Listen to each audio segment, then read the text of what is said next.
मैं एक बार फिर से अपनी रचना के द्वारा, अपनी कविता के माध्यम से आपके समक्ष प्रस्तुत हुआ हूँ। आज की मेरी जो कविता है, जो रचना है, वो है बेटी के ऊपर। शीर्षक है बेटी है तो सुनेंगे मेरी ये कविता। बेटी बेटी आन है, मान है, अपने आप में सम्मान है। बेटी ही पिता की पगड़ी और भाई की शान है। बेटी बेटी परिवार की इज्जत और मर्यादा की मूर्ति है। बेटी खुशियों से भरी हर पल की पूर्ति है। बेटी बेटी घर आए मेहमानों की सेवा और सत्कार है।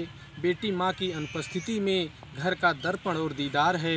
बेटी बेटी बाप के द्वारा भाई की डांट की एक माफ़ी है। और बेटी है तो बेटे के हाथों में सजी राखी है। बेटी बेटी है तो माँ का छूटा चूल्हा और चौका है। बेटी है तो घर में आने वाली रोशनी का मौका है। बेटी बेटी ही बिगड़े बाप की पैसों की जिम्मेदारी है। और बेटी ही कौड़ी कौड़ी जुटाने की तैयारी है।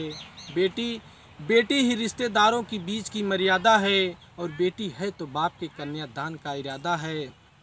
बेटी बेटी बहन बन भाई बन, बेटी बहन बन भाई की इज्जत और अभिमान है।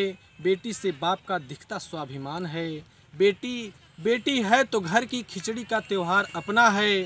बेटी है तो हर खिचड़ी का त्यौहार अपना है। और बेटी है तो भाई की रक्षाबंधन का भी एक सपना है। बेटी बेटी ही बूढ़े माँ बाप की ईमानदारी से सहारा है। उनकी अवस्था के सागर का छोटा सा किनारा है। बेटी बेटी है तो उसकी हर जिद माँ को प्यारी है। बेटी ही घर के आंगन की छोटी सी क्यारी है। बेटी बेटी है तो घर में शादी का त्यौहार है। बेटी है तो साफ सुथरे कपड़े से बाप का व्यवहार है। बेटी बेटी है तो रिश्तेदारों की झपिया और द्वार चार का आयोजन है। बेटी है तो सैकड़ों व्यक्तियों के भोजन का प्रायोजन है। बेटी बेटी है तो दुनिया है और दुनिया के सभी मानव हैं। और बेटी को बोझ समझ भ्रूण हत्या करने वाले सबसे बड़े दानव हैं, सबसे बड़े दानव हैं। नमस्कार, धन्यवाद।